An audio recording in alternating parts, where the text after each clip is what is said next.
Okay,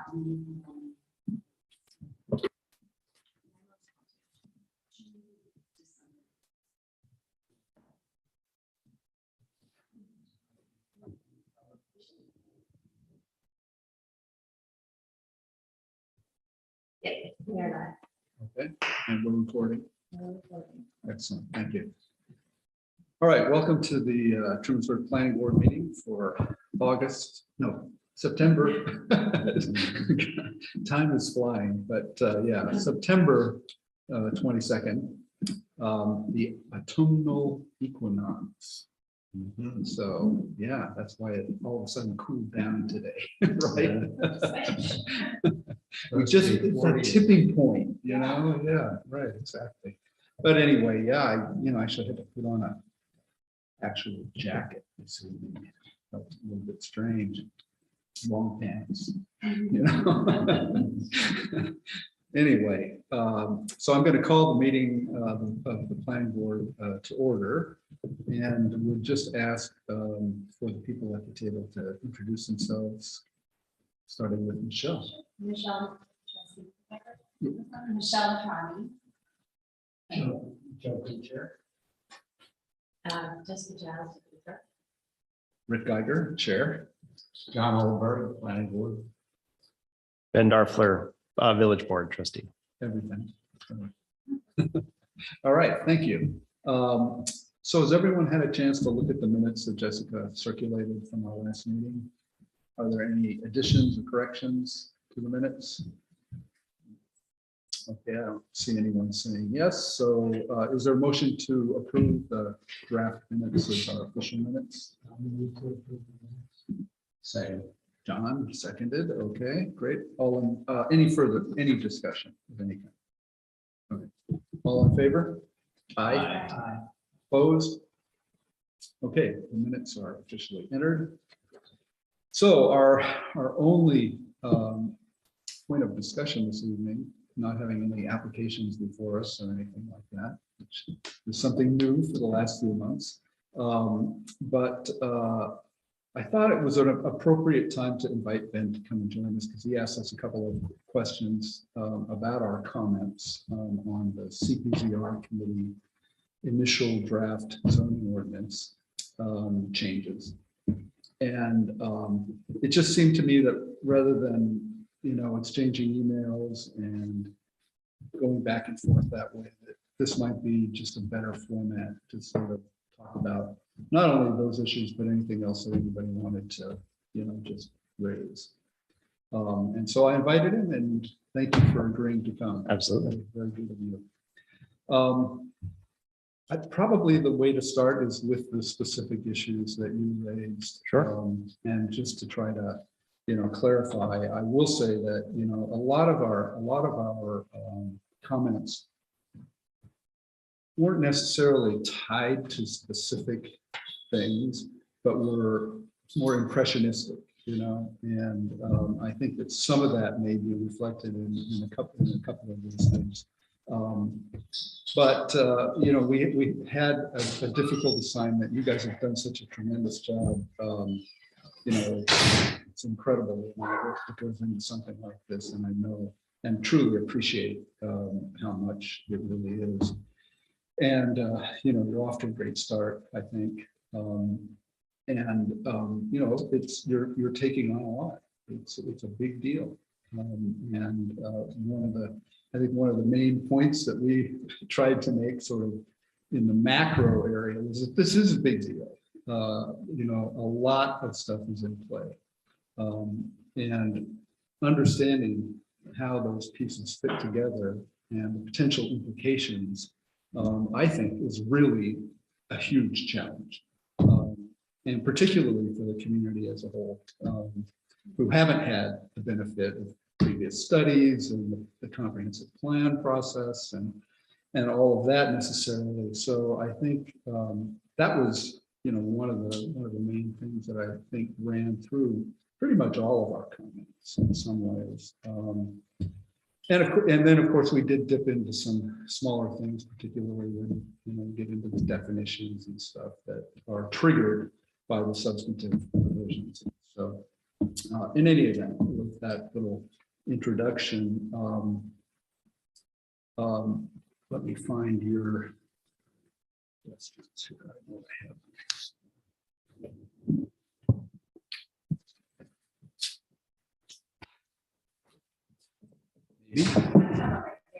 Yeah, Oh, wait, here we go. Yep, I've got it. Thanks. I just had to find the right email thread. Here we go. Yeah. All right, so the first query had to do with the definition of home business and right. what we call the substantial relaxation of the standards for this category. And I think what we were concerned about was that you sort of pulled out what you thought were the key things in the FAQs, you know, the really meaty changes. And this one didn't appear, and yet Right. it looked like it had some meat to it. And so that was, I think, the principal basis for just sort of highlighting that. Right. And you know, and I'll just start there. And what was so maybe the way to structure this, think of, okay, the intent behind the home business changes. Right. And I actually wanted to maybe take a step back before that and just kind of explain what happened with home businesses. So I don't know if people have the actual changes, but I can also just kind of talk to them. There is a definition for a home, used to be called occupation. We decided to go with business. That's kind of a small grammatical change that has underneath it as part of its definition something and which conforms to the following additional conditions, and there are 6 of them. And that to the committee felt very buried in a definition way at the back. And so what we've done as a committee was pull those 6 conditions up into the main body of the draft of the ordinance. And so now there is a new section, which is tentatively named 3095, we'll see. And it has those 6, I guess maybe only 5. We may have dropped one, and I'd have to go check which one that was. But basically, in large part, the entire bulk of it is then moved up into the main body. So I wasn't expecting that there was significant changes to that, just a restructuring, hopefully to bring more awareness to those requirements. But I may have missed something. And so I wanted to hear more about what either you were seeing, or maybe there was just kind of a misinterpretation that others could also make, and wanted to kind of address that. Yeah, I'm trying to would've- pull the You two know, together and yeah, see what yeah. was the So the difference line intent by is line. not to change anything, really.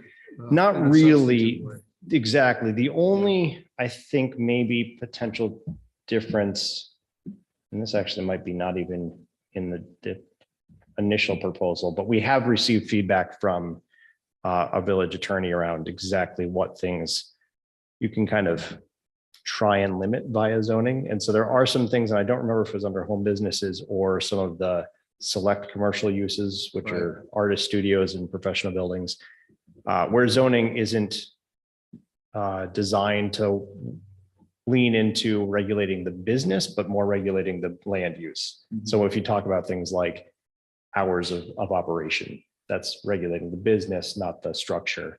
And so it was suggested that those should be pulled out. If we wanted to do that, there are other means we could go, but Some kind of other ordinance. right, but zoning wasn't the appropriate approach. So yeah, the intention is not to make significant changes. So I want to just double check that I've got that right though. So I was going to look at what would the lines were.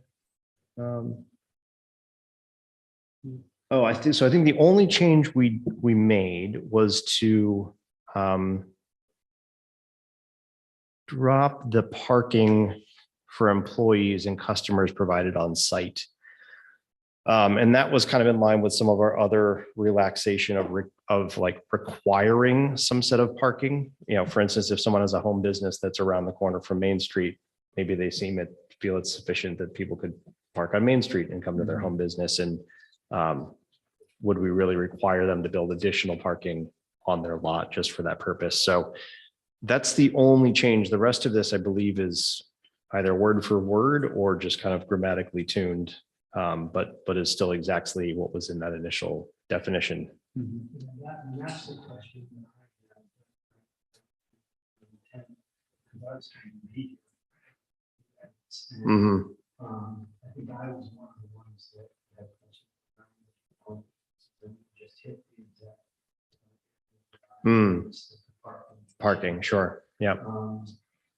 And in my mind. Notice that, and I see what you're saying about.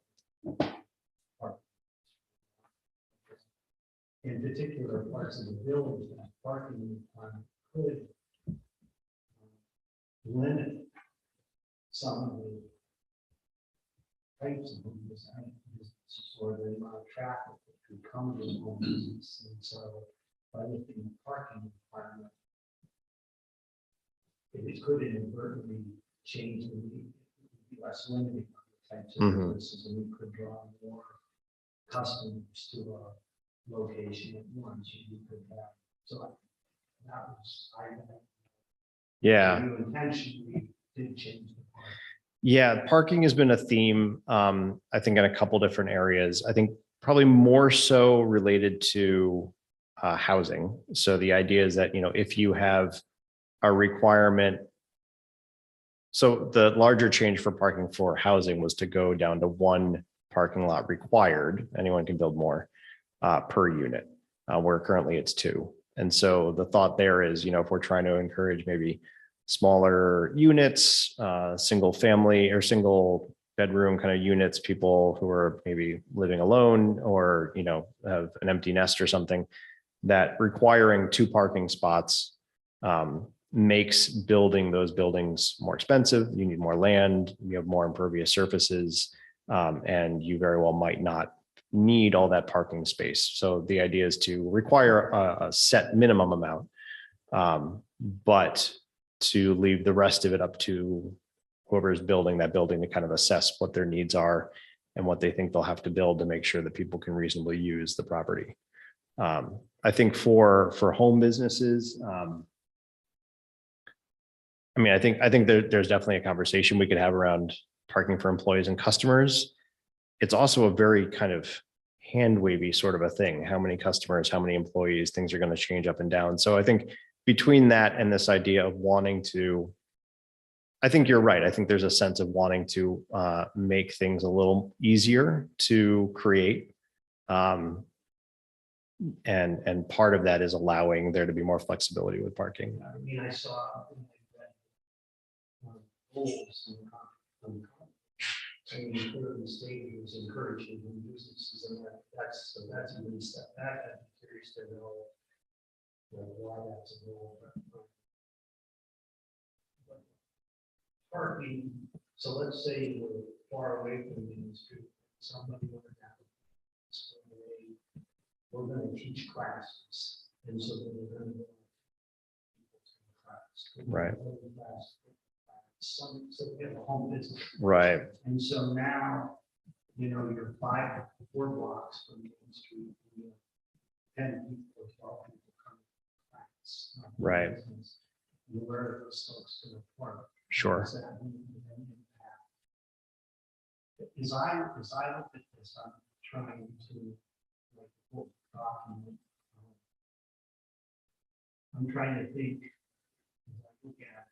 As I look at your goals and how what we need. Some of those goals are kind of competing. Yeah, sure. Plan, right? Sure. So if you're going to retain historic nature, open spaces, and then we're also trying to encourage growth, there's a rub there. Yeah, right. And so there's a balance in there. Yeah. especially true when you, as the deeper you go into some of the neighborhoods, away from the principal streets and Right. roads. So that to answer your question, the reason I brought the change and why I thought it was relaxed was because. Okay. Because of the park. Yeah. No, then that makes total sense. And I think, that's something I can bring back to the committee. I think the intention, right? The general philosophy, I think that the committee is adopting when it comes to parking is that twofold. One is we have parking requirements and parking ordinance like laws, and those should be enforced to the extent that they exist. So that is, if our concern is kind of runaway parking and people parking all over the place and not, kind of parking properly, there's a kind of a different approach for that, right? I think the other side of that is that people are always allowed to build more parking and the sufficient amount of parking that they need. So I think if they're going to run in the example, I'm trying to think of if that's considered a home business at that point. I mean, I suppose it is if it's just your house and you occasionally have people show up, but people occasionally have large family gatherings and large friend gatherings. It's a little different if it's regular, so there's kind of a, Regular business practices, weekly right. classes a week, it could potentially be a place for park. And Right. park, you know, Well, right. So I think, right. I think that's where it kind of gets to is like, if they haven't built sufficient parking, and then that means that people are parking in all manner of other places, then if that's not proper parking, we have approaches for that, right? So I think there's a way that the committee would like to enable, and by reducing some of these restrictions, enable a little more flexibility. And the intention is to have parking regulated as a parking problem through local law enforcement and parking regulations and so forth, and less about requiring parking that may or may not actually be necessary. And it's a tricky balance because, it's never going to find any one answer for all of these situations, right? As I kind of pointed out with housing, right? If you've got one per dwelling is probably reasonable, but there might be people who are really adamant about not wanting a car at all. And then that would be more than they need.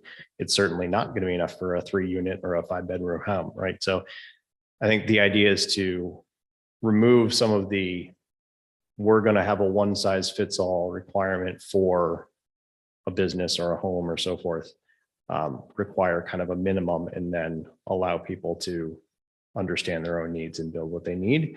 And when it comes into, like, I think the really important part is when it then impacts neighbors, right? If they're not building sufficient and they're overusing what they have and it's impacting neighbors, then I think we have a different approach for managing that, right? I mean, the flip side is we also have churches here that have people parked up and down the street in everybody's yard, 3 couple times a week. And that seems to also work. And I know at one point there was a variance asked for more parking for that church, and neighbors didn't want it. They didn't mind having some people show up, a couple times a week for a few hours and then leave. So I think we're looking to try and play more in that space and see how that works out. And I know that can be a little bit uncomfortable potentially, but I think I feel like we have the right set of requirements at kind of a law enforcement level that would keep things corralled, and make sure that people aren't being overly impacted. And if we need to address that, then we could also look at address that. Maybe there is, I don't know where that would go, but like some regulation around, only residents can park overnight, or those sorts of things start, becoming an opportunity to kind of force people to make the right choices rather than trying to codify something in zoning that's a little hard to like exactly fit the purpose. Yeah, it might also be that another way to think about it would be to make it clearer that home businesses are sort of a certain kind of thing, right? They shouldn't be something where there are 12 cars that Right. need to be accommodated, right, at any given time. And that can be done through defining what kind of a business it is. Is Right. it a business that has customers, or is it, selling, chocolates online, or Right. something, that you bake in your kitchen. Right. And so that's the other thing is to make sure that those definitions of what's appropriate in a residential neighborhood, which is what we're talking about, Right. and particularly ones that aren't on Main Street. What I Right. mean? Like the churches are for the most part on Main Street. There's parking Right, all yeah. over the place on Main Street. You just have to walk over the place. So, but you get deep into some of the residential districts and there's no parking anywhere. Right. Without blocking the street. Yeah. And that's what you have to sort of think about is, what kind of businesses can be allowed there in a home, in a Mhm. residential district, where there is not enough parking for, certain kinds of things. Right. That's where the drafting and the thinking about the categories of things, it becomes really important. Because that'll solve the parking problem. I was just gonna pick up on the point you made. I think the management of access to parking plays a role as well. And I know that the Methodist Church across the street from us, they have no parking on Sunday for handicap. Otherwise, it's open. So, and I think that it comes down to whether you control overnight parking or 24-hour parking, so on and so forth. But that doesn't come into the zoning bylaw. How does that get managed? Yeah, so that would be through the vehicle and traffic law, Mm-hmm. I believe. I believe that covers parking as well. So that's where that would be. Yeah, and that actually, now that I'm thinking about it, that is absolutely where it stands. And that is where the one law we have, to my knowledge, off the top of my head, is parking fully off of the road. And so we have some signs up on Wig and some other places where people will often park in that kind of tree lawn between the road and the sidewalk, and signing that to make sure that people are fully off the road, not creating a hazard in the road.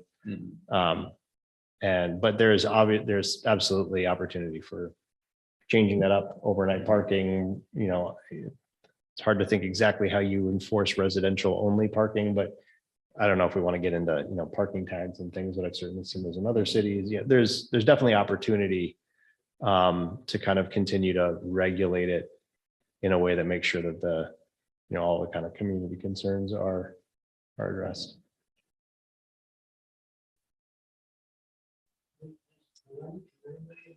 Why one of the and is to encourage some businesses like what? Yeah, so I was the thinking behind that, and how is that?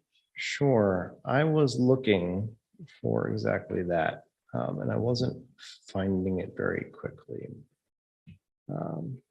But I could try and skim very briefly. I have something here. I have the executive summary, but I don't carry around the. Yeah. There's a section that has all the different goals coming up. Right. And in that section of goals, one. So I do wonder if there is a strategy to support working from home. I don't know if maybe that's the one you're referring to. And I think that's actually slightly different than a home business, but it could include that.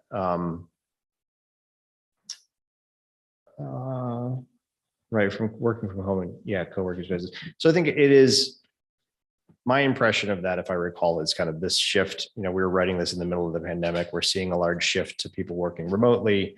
We're seeing that bring in a different variety of residents into the community.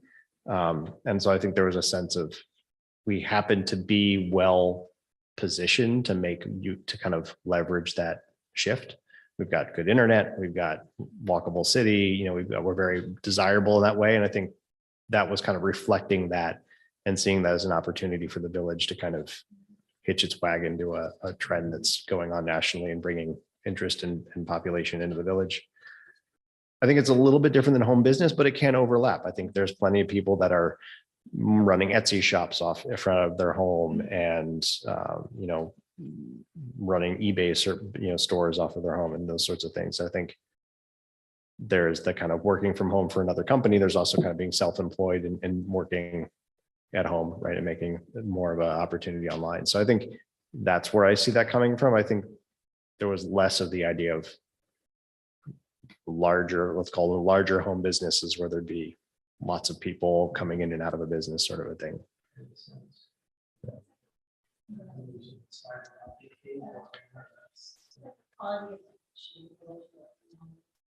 I mean, I was thinking when you were talking about the yoga studios, I feel like that somewhat these home businesses might be self-selecting. Like, I wouldn't need to have a yoga studio with 20 people because I know I don't have parking. I know they're gonna park on the street, they're gonna get ticketed, or they should be, so, you know, there's probably businesses that will have. Like, need the lot of parking. You know, and so I understand the idea Right. of using the flexibility, but then if someone's going to just show up at my house and park on the street and that was parking. It may not be. Just tap it. Just There's tap a it. switch on the back. It goes left to right. Yeah. Well, there's a point at which a home business becomes a business. Yeah, And when you start building 6 parking spaces Yeah. To a house, it's Right. gone into a new category. right, so yes, so that's where so I get, you know, maybe having these guidelines before does make sense, because that is something that could happen. You know. I think I can see both sides, right? If you have, let's say, take the yoga studio up or idea and you've got a half dozen people that show up. The things that you're weighing at that point is, do you build 6 parking spaces that sit empty, you know, 90%, 80% of the time? Or do you work to have some sort of flexible parking situation where people can park on, you know, a neighbor's lawn for an hour-long yoga session and then disappear? And maybe that person is, because they live in the neighborhood and they know their neighbors, incentivized to say like, hey, is this okay with you? Is that going to make sense? You know, I'm sure there are always people who are going to just kind of do exactly what they can and not try and interface with their neighbors. And I think that's where we can go back to that kind of parking management and regulation as a parking problem, a little bit teasing that apart from a zoning problem. I don't know. I'll just speak personally. I don't think I have a personal problem if someone wanted to run a yoga studio out of their house and have 6 people show up a couple times a week. Maybe others would. And so maybe there's something there, but I think those are the kind of things that we were trying to figure out. How do we create a little more flexibility while having tools in the toolbox to address real egregious issues, but still allow some of that flexibility on the other side. I kind of like what you said, like, thinking about. I mean, so like I get what the original intent makes a lot of sense to me, and so I can think of a ton of home businesses that would have virtually no impact at all on residential. Like there's millions of home businesses that people could have and the neighbors wouldn't even know that they were occurring. And then, you know, I don't know that I always try to think of like maybe the worst case scenario, just imagine scenarios where there would be a type of home business that might have a great impact on the residential. And so I just have concern. Again, Well, you do have to think the worst case scenario. Yeah, I'm because just trying to people think. will try it. And if it's probably okay. 99% of all home businesses would be okay, and a lot of neighbors, like you're saying, would be, like you mentioned, would be fine with periodic influxes, but then again, there could be, you know, a business that really had an impact, and if there's no way. Yeah, I think what I'd be curious to find, I think there's kind of 2 approaches. Is one is to try and think of every possible way that can go wrong and kind of pre-sort that out and try and regulate it up front. I think the approach that I'd like to see with the zoning is a little more of a iterative, let's be paying attention and seeing what's happening and then adapting as we go. I think we're lucky to be in the spot where we are, where I don't see things going drastically off the rails in a very short period of time. We have a community that's actively looking at this and looking to kind of revise different chunks every year. And we can have that kind of feedback, right? Where we have Tom on the board, he's listening and hearing of who has concerns and brings issues to his office. We have the member from the ZBA, member from the planning board, people trying to be on the board to hear, what are you hearing from the community? Let's feed that back in. And I think I would like to see, and and speaking to Roard, and I think this is his, we're on a similar page of being much more iterative and constantly kind of revising and looking at the zoning, reacting to what's going on around us in the community and trying to be able to manage things as they come up.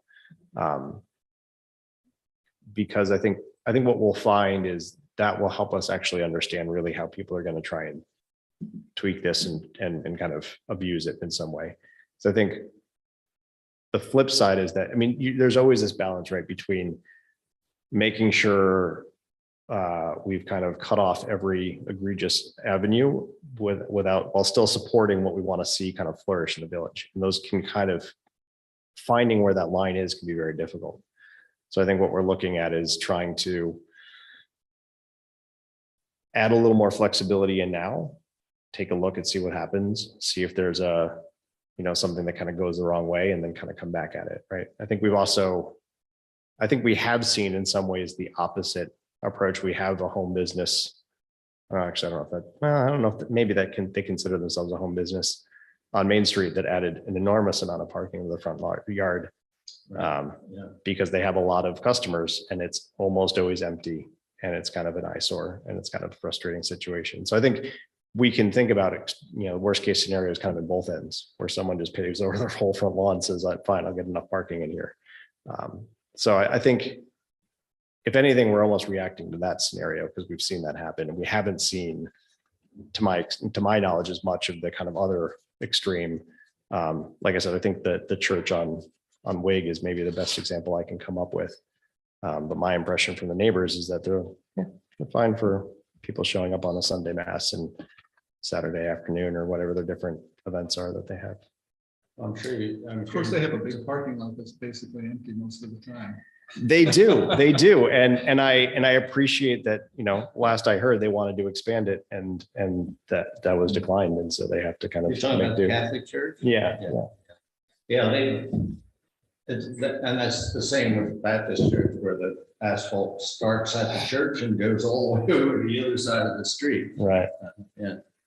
Yeah. It's a real issue. And I think that there's a real balance there, right? Too much parking, too much empty parking all year round for large inflows on only certain times and certain days. One thing that could be, I'm sure you've spoken with Tom about the issue on Main Street where he actually took them to court. Right. And the court did not see it the village's way because the zoning was not specific. It's very enough unclear. about control in that part. Yeah. So I'm sure that has been a subject of some conversation in your group. Yeah. But on the, I had a point about the church parking, but the other issue with that is the consistency and the coherence of the pedestrian paths. Mhm. And what the acquisition of space for parking does to that. Mhm. And I know in the case of the Baptist church, they basically just said, we're going to turn the walkway into spaces for cars. Yeah. And again, it's only for Sundays and, if you. Yeah. Okay, so you've heard from us about that, right? Yes. Sort of beating that horse Yeah. to death. The next item had to do with business-related vehicles. Yes. And we commented that that could be difficult to define. And there is a definition, it's true, it requires a business-related sign or decal and that kind of stuff. And I think one of the things we talked about, I can't remember if it was via email or otherwise, but was that the fact that a lot of business-related vehicles aren't labeled as business Right. related. But there are like, 4 trailers, a backhoe, and a pickup Mhm. parked on the side of the house. Right. Visible from the street. You pretty much know that those are all business related vehicles, but under this, I think the person could make an argument that they're not. And that, if you walk around back into the neighborhoods, you see that probably on every block. Mhm. And so if what you're trying to do is stop that leads to, well, what is the intent here? Right. at limiting business related vehicles. Well, so this comes from, the current zoning limits commercial vehicles, which is a Mhm. registered motor vehicle having a wheelbase in excess of 133 inches or a maximum gross weight in excess of 7,500 pounds. And the conversation there was that after doing some research, we couldn't really come to a conclusion that those numbers were the right numbers, and which would be the right numbers. We see people wanting larger and larger and larger Suburbans and, whatever else that they want. And feeling that didn't really get to what is a commercial vehicle. If someone wants to have, 2 Suburbans and a pickup in their yard, is that really kind of what we're trying to regulate? So as a balance of trying to get at, like, basically the committee was trying to get, what are we trying to actually get at here? Kind of the Yeah. question you're asking, right? Yeah. And so I think the idea was the sense that the committee came to, and this I think is very open for, input and suggestion, is that the intention of the original zoning was to maybe manage too much signage. You see trailers and vans, Sprinter vans with a sign across the entire side. You've got 3 or 4 of those, and it becomes kind of a visual eyesore. Not that the mass and sizing of the cars were particularly problematic, though a backhoe I would have some concerns with, and maybe that's a good point to consider. But more that the signage and kind of the visual impact that can have. Because I think what we wanted to get away from was saying, well, you have 3 large pickups, and you also have 3 large pickups, but yours are residential, yours are commercial. Why are we making a distinction between these two? So the distinction we could come up with was kind of business decals, in the sense of, maybe you've got a large one, but it's magnetic and you pull it off at night. Is that really a big deal to have it parked in your yard? Maybe it isn't, right? So I think that was where the committee was trying to make some sort of sense out of what was trying to be managed in a way that made a little more sense to the committee, at least. But I think that's very much open for conversation. I think it does dovetail a little bit to the conversation around recreational vehicles too. And that's another place where I do think actually that particular piece could be improved a bit. But a similar idea is that, we're kind of trying to manage the visual impact. And so if you've got it in a garage or behind your house and no one can see it, but if you've got 3 RVs lined up, that probably is a bit too much. So I think that one's a little bit, I think we've had a lot of feedback on that one particularly. I think there's some ways we can improve the specificity of that and really target the larger, kind of more visually impactful versions of what might fall under a recreational vehicle. But I think in both cases, it's still kind of the idea of trying to understand what becomes visually impactful to neighbors in the community, and trying to be more targeted at regulating that piece. Mhm. Any other thoughts on that? Okay, the last one had to do with the definition of rubbish. Yes. Again, I think that was just one of those things, where, gee, that could, one person's rubbish could be another person's vintage, Model T. Yeah.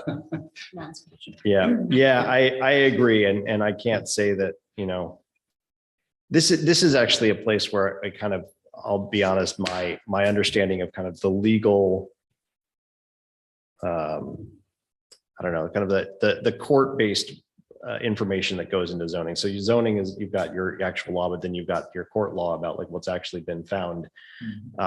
And some of these definitions have some amount of wiggle room, but also you can't be entirely exhaustive either. And how do you kind of manage that? And that's a place where it kind of gets beyond me a bit. But I think, again, maybe that can go back to that kind of iterative approach, as if we had someone with a whole bunch of something that wasn't exactly falling under rubbish in their front yard that clearly felt like rubbish to a lot of people. Maybe we go back and have another pass at this with that particular scenario in mind. Of course, the problem with that iterative approach, in addition to some other problems that I'll mention, but is that once they've done it, Right. you can't go back and, Right. I think rubbish, you might have a little more wiggle room because it's more just Yeah. stuff that's there. But you're right. Once you've built a house, you've built a house. Right. Right. So you do want to be a little more specific about that. But yeah. Okay. All right, well, I think our comments were pretty, representative of what we were able to offer on a sort of superficial level compared to what the committee's been doing and all the work that they've been doing prior to that too, in terms of the comprehensive plan and various other things. But I don't know, I think my principal concerns personally, as well as a member of the committee, is just that this is, that there are big changes here and very hard, I think, to visualize. And I think that modeling not just individual properties, but sections of neighborhoods and stuff is really critical to the community to be able to understand, the potential consequences. It might be looking at worst case scenarios, but like I said, that's what developers will bring to it, right? How much can I build? And you can see it in communities all over. The other thing I thought I wanted to mention was that as I look back at the comprehensive plan, and one of the things I like most about the comprehensive plan was the fact that you took a great deal of time sort of teasing out the individual neighborhoods and their differences and what made them unique and interesting. And yet, when it came to the zoning, it was all sort of a one size fits all thing, right? You go to the least common denominator and everything is covered. And so, it was kind of disappointing actually to see that all that work in sort of, identifying the important characteristics of each neighborhood it just seemingly gone away. Yeah. And I was hoping that there might have been a little more nuance, in terms of how the individual neighborhoods were looked at, Right. And the zoning requirements and the dimensional requirements and all of that. And so I do think that visualizing, modeling it in a way that people can see how this would affect the various neighborhoods that have been pulled out in the comprehensive plan could be a really useful exercise, not just for the committee, but for the entire community. And I'm not saying, I don't have a strong view yet, because I just can't, I don't have the imagination to think through all the implications of this stuff. Yes. No, I agree 100%. And I've been spending the last 5 minutes trying to remember the name of your next door neighbor. Who's on your committee? Noah Demarest. Noah, yeah. I mean, talk about somebody who has skills in that area. He's right on top of all that software as well as visualization and so forth. And I agree with Rick that the more that can be brought into play, not only in the zoning, but just in illustrative ways outside of zoning that helps people understand that there's a difference between Wig Street and Salo Drive and Washington Street and Pennsylvania Avenue, and each one of them has kind of a model, a characteristic that's easily depicted. And what, this whole issue of density, that it scares the heck out of people, that we're gonna densify, and we know what that means, we're gonna lose Trumansburg. And the fact is that density can be very attractive and very welcoming.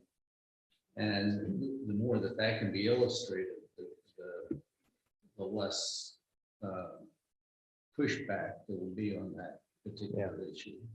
Yeah, I'd be happy to kind of mention a couple things that the committee talked about at our last meeting. So on the idea of density, there's been, certainly a lot of, feedback on that particular front. And after kind of reassessing, so to take a step back, the approach that we had taken, which I think you're all familiar with, was kind of doing a survey of what's exactly built in the village, and then kind of using that as our basis for what would the lot proposal be. Nancy, who's on the call, made a very good point that a lot of what that was driven by was Juniper 2, and Juniper 2 is an affordable housing development. And so there's an affordable housing incentive in the zoning. And so you can kind of bring those two things together. I'll kind of try and get this summarized in the simplest way possible. Basically, if it wasn't affordable, it would have to be on a larger lot. And so you could kind of do the math to figure out how big would that lot have to be if it wasn't an affordable unit, if it was just kind of a standard unit, which is where we should probably actually mark our kind of line of lot sizes and so forth. Anyhow, that was very kind of interesting to the committee. And when we re-looked at what would a proposal look like that kind of worked towards a different line on the graph, if you will, towards what Juniper 2 looks like, it's a lot similar, certainly on the higher end, the more units per lot size to what the current zoning actually is. And so we had not only heard a lot about how the lot size was a concern, but also just the amount of changes, as you pointed out, as a concern. And so the next proposal that's going to come out that the committee is working on now is looking to only change lot sizes for 1 to 4 units. 5+ units will remain exactly how it is with the current zoning.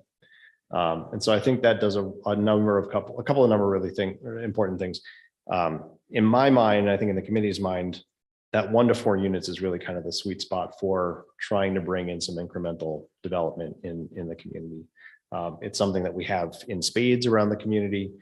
And it's something that can be done very much to fit in with kind of any other building structure and style. Often you won't notice that there's a duplex somewhere, or maybe it's even more.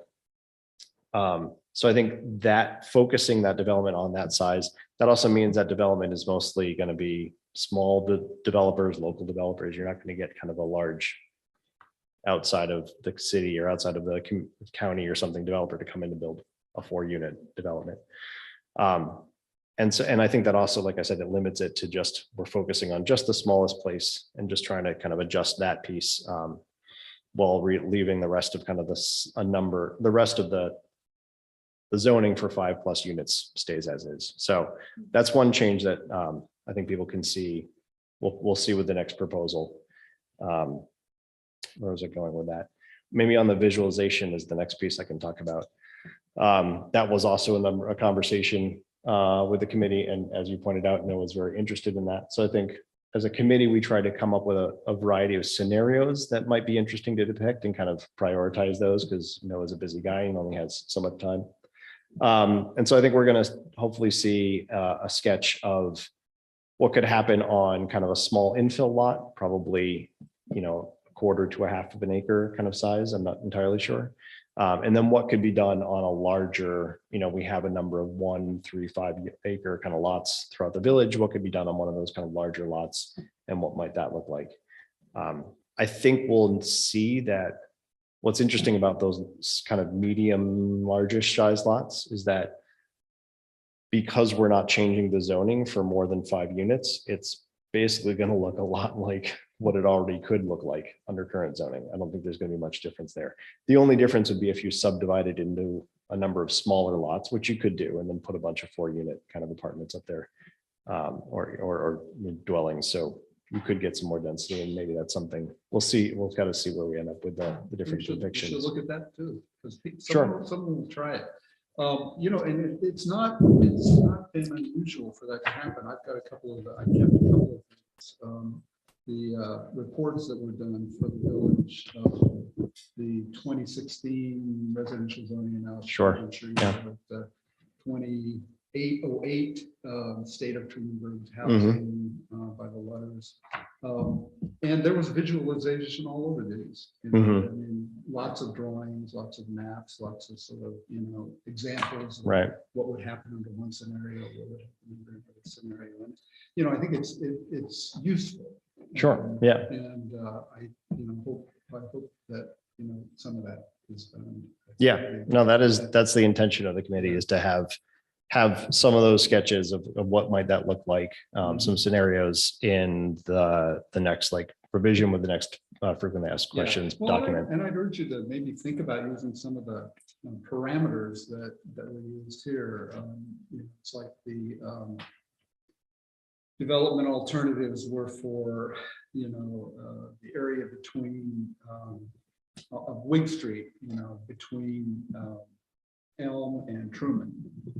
And, you know, it's just sort of a zero in on that and kind of look at, okay, what would happen with ADUs? You know, what could happen with ADUs there? Right. What could happen with, if somebody has a side lot that they can subdivide, you know, or things like that. So, and I think, you know, just the more things you can think of, you know, to illustrate the possibilities, I think the better.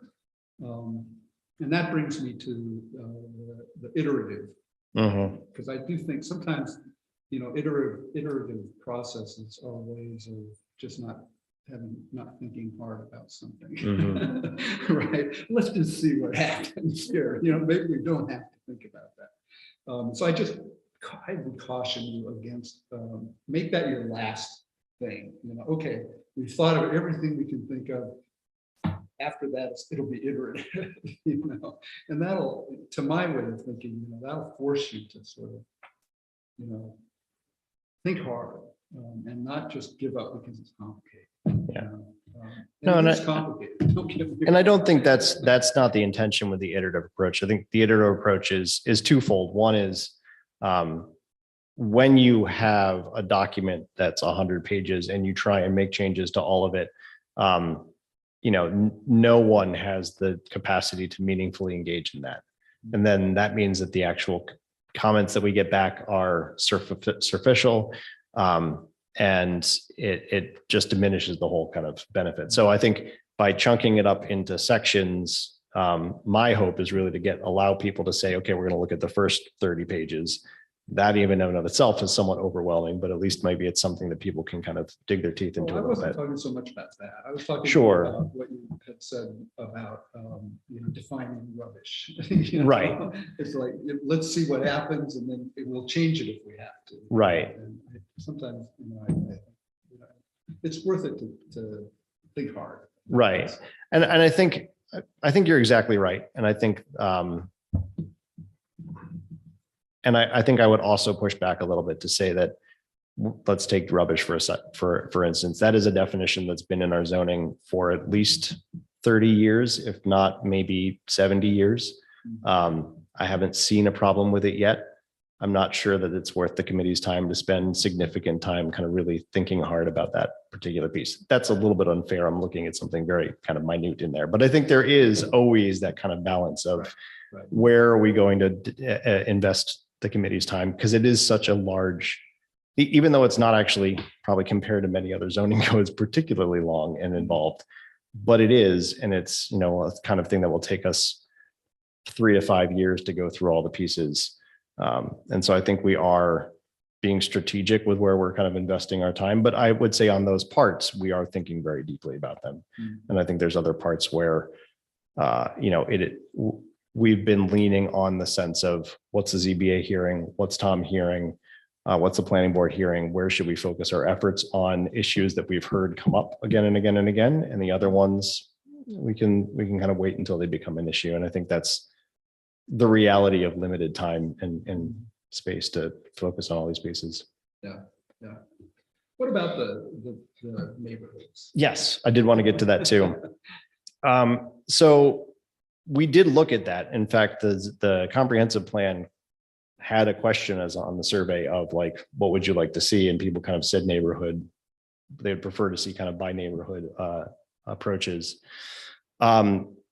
The committee took a look at that, and the reality is it's very difficult to kind of find, even though we've done a nice job of kind of thematically explaining what these different neighborhoods are, finding where you actually end up drawing that line. You can say Camp Street, and we kind of understand that, but we're not going to make a zone just for Camp Street. So we're going to try and make a slightly larger zone, and then we're adding a couple different pieces. And then, if you look at Wig Street versus Tamarack, those are very different places, but as you walk down South Street, it kind of just gradually, ever so gradually ends up going from something quite dense at Main Street to something less dense there. And so there's a lot of, it is not a simple art to kind of find out where to draw these lines. So I think what the committee did instead, which I think was a good approach, is to write the zoning such that it is reflecting what it sees around it. So you'll see that with the front setback, is that you have to be basically set back the same way all of your neighbors are. And I think the front setbacks specifically, really for me, drive the feeling of a community.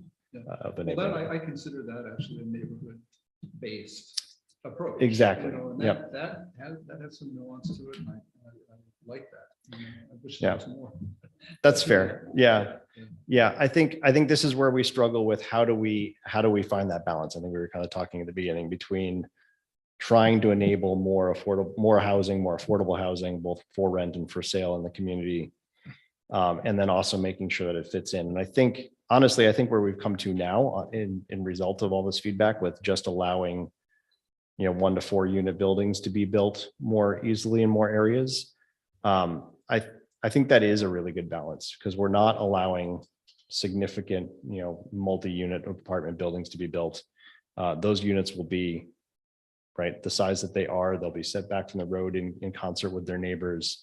I think there's a lot there. There's to enjoy, and I think that the reality is that we have a lot of the community already built out, and short of people selling their homes, bulldozing them and building new things, which could be more possible if they could build 20, 50 units, less likely if we're kind of continuing to focus our changes on the smaller end. The only way to kind of get a little bit of incremental development is for someone who's got a double lot to say, I'm going to split my lot off and someone's going to build over here. It is defined, maybe it's not a double lot, but it's a little bit wider than some, and they can cut off a side yard and have someone build there. I think that is actually the type of development we're trying to enable with this, to try and find ways to enable a little bit of extra building to happen in what is by and large very built out. There are a handful of lots, maybe a dozen that are kind of could be more of a build somewhere around the village. But I think a lot of what we're trying to see is how do we enable that incremental kind of small parcel development. And I think to get there, you really do have to look at slightly smaller lot sizes, slightly smaller widths of lots, that sort of a thing. We could have looked at trying to scale that maybe a little bit with the area around it. But I think from my perspective, that setback is really what sets the tone. And then, if you've got a narrower lot or a wider lot, I think people react their kind of impression, takeaway impression that is a little less noticeable versus kind of, that setback side. So that was kind of the balance that the committee was looking for, but it is not an easy one to try and find out how we reconcile all these things. Yeah. If you go to this, I thanks so much for coming. Sure. And for your thoughtfulness and speaking to us and all of what you put in this. I appreciate it. And it's making, I think it's great that you guys are going back. It sounds like you've heard some feedback. And nice to hear that you're getting that feedback and the community's thinking. And I, in thinking about these 4 communities, does that allow you to look, you were talking about the setbacks in the front, around were kind of Washington Street Congress, and there were some really big, some very big lots, and a lot of people do a lot of things in their backyards. They, from what I can tell and from talking to some folks, they really like their backyard gardening, they like their bird feeders, they like in those neighborhoods back there. And I tried to just talk to people about, to get people to read the draft. And there was, I did talk to a lot of people that had the sense that maybe it had gone, you know, too far. And so what you're talking about, you've heard some of that feedback, and now, but in terms of the setbacks in those rear lots or side lots, does moving to that smaller 4-unit kind of limit, does that let you adjust setbacks a little bit? So one of those couldn't be right near, say somebody had, you know, a private backyard where they had that kind of quiet bird like gardening thing with it. Right. Would you be able to look at moving the setbacks a little further from property lines in the back or rear yard, so that they kind of, there wasn't that structure right on top of somebody's side or backyard? Yeah, so Any flexibility there? I'm trying to kind of understand. So are you saying like, like- I'm new to this. That- and that's- so no, you know, I excuse that's my fair. ignorance and not like. No, not at I'm all. coming at Well, everything where I just could from see that your- coming up is with ADUs. sure. You know, Mhm, where the setback requirements don't apply. mhm. And, yeah, so what about that? Yeah, yeah. So I wasn't trying to push back. I was trying to No, like you're understand welcome the, to push back, I was trying to because I don't- and I understand won't the be offended scenario. at all. And I'm really want to be respectful of all your work and your thoughtfulness too, but I guess I'm also pushing back a little bit. No, absolutely. So. Rightfully so.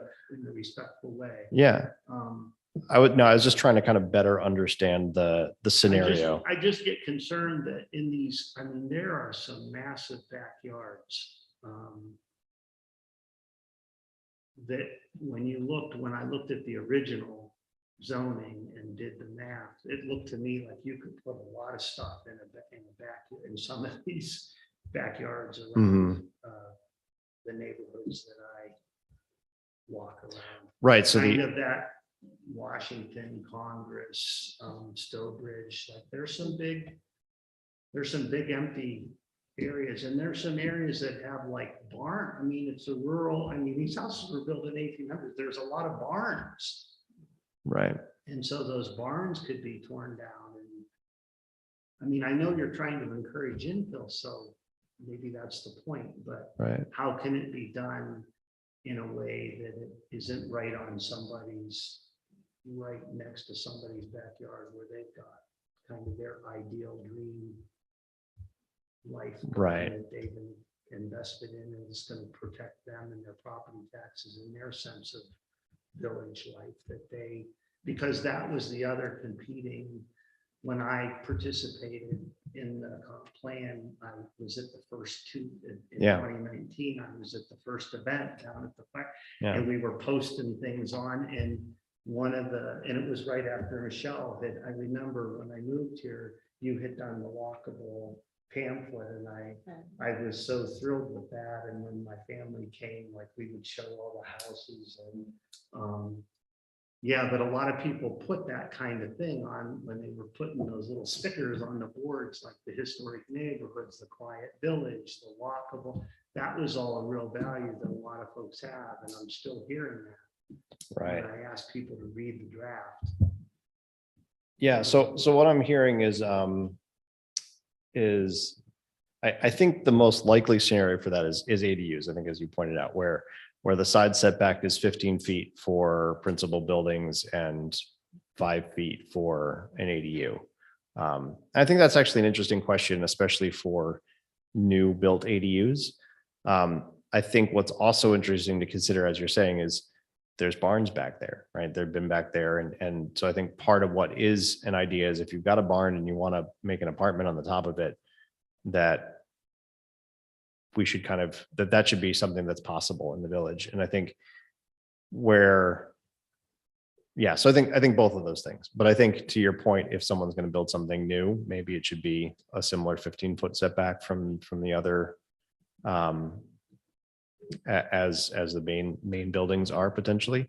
I do know, and this is where I'm going to be a little bit weak on details. But I can bring this back to the committee and I know, I'm sure some of the committee members can fill me in.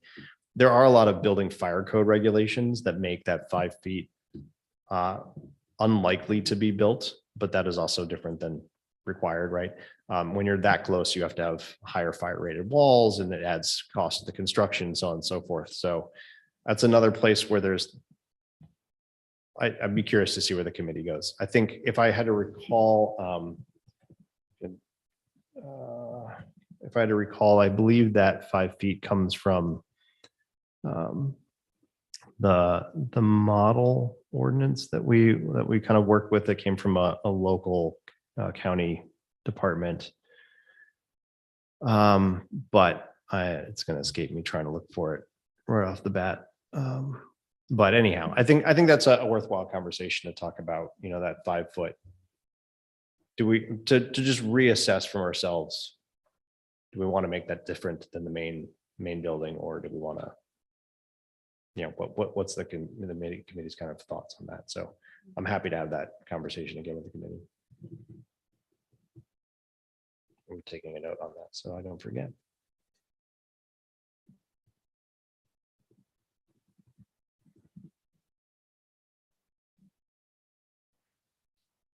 Anybody else have anything? I just want to throw one little thing out.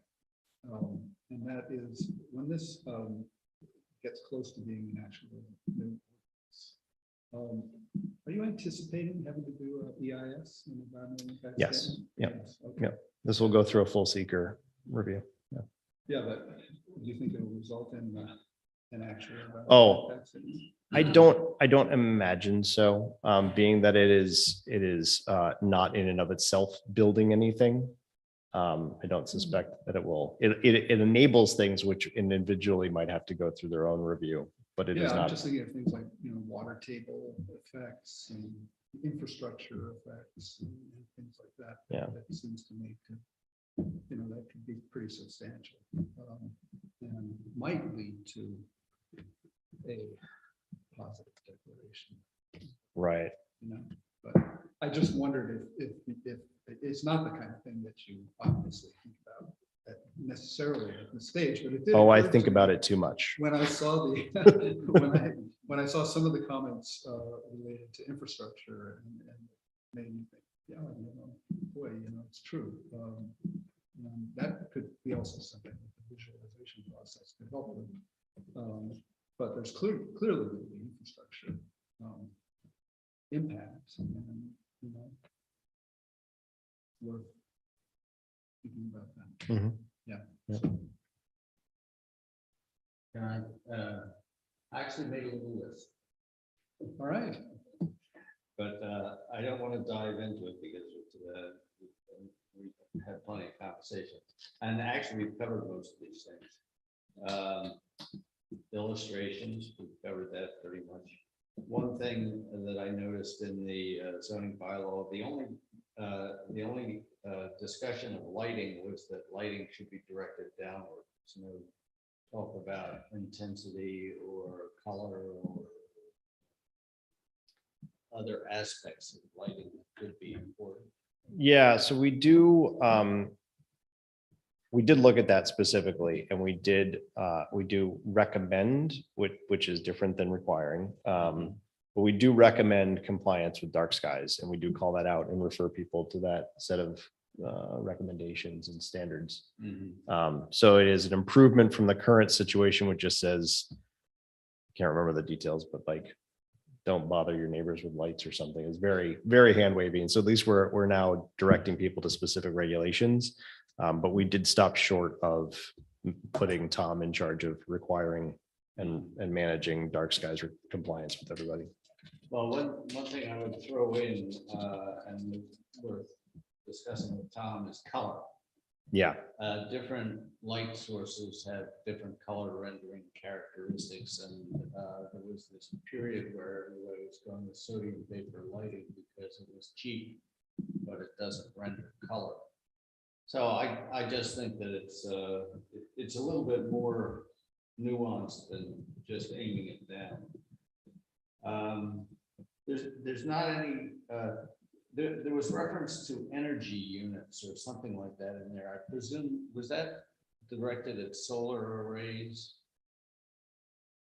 Don't know energy. Let's see.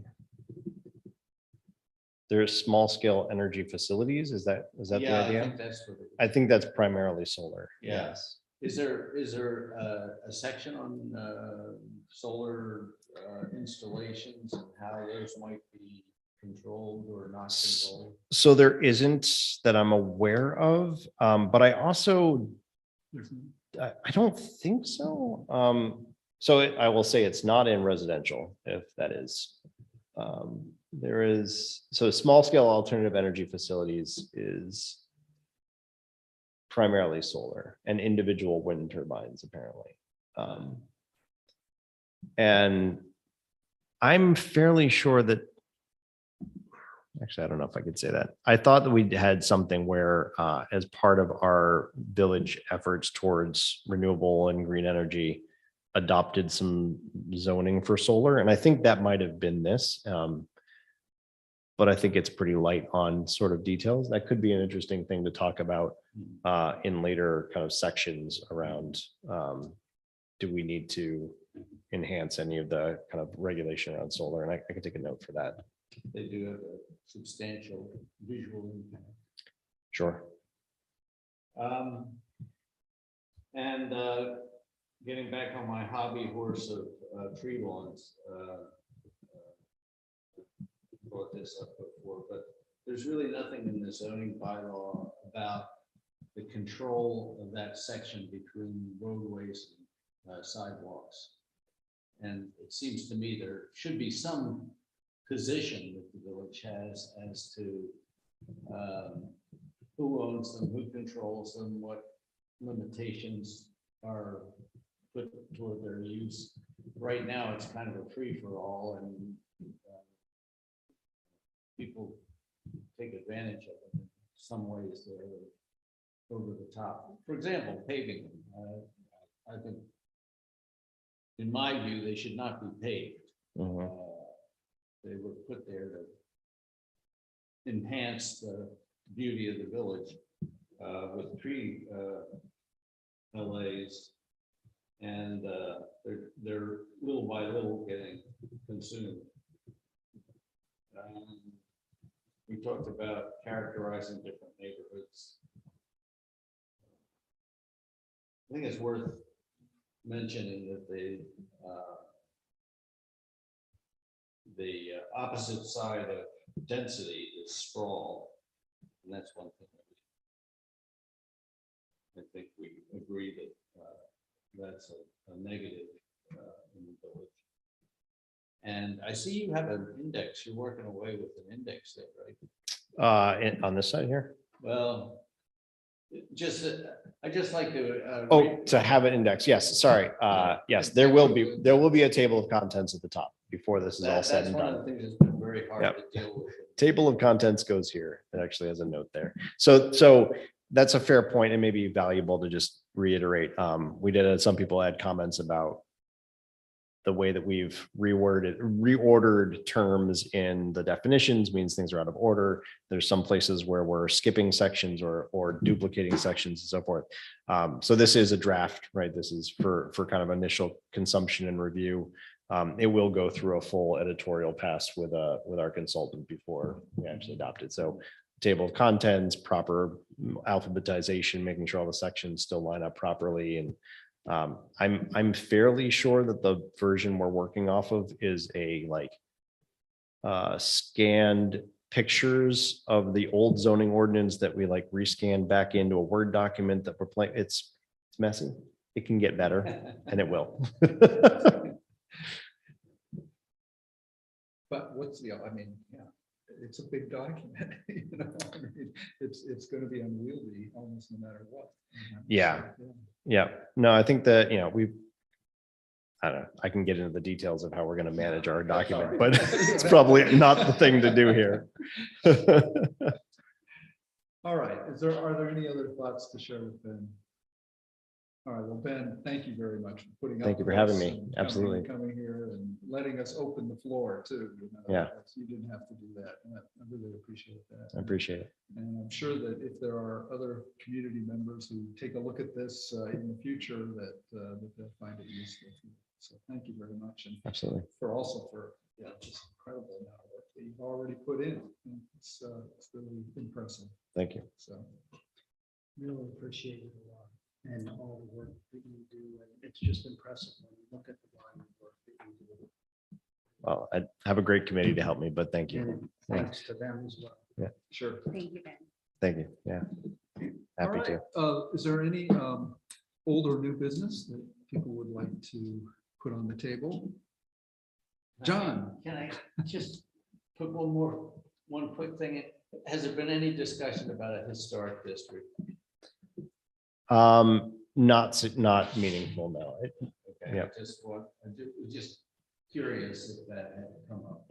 I would say in general, the leaning is against that, you know, they have some wonderful positive aspects to them, but also a lot of Yeah. issues as well. And so I think in general, the committee's not been motivated to kind of take that on per se.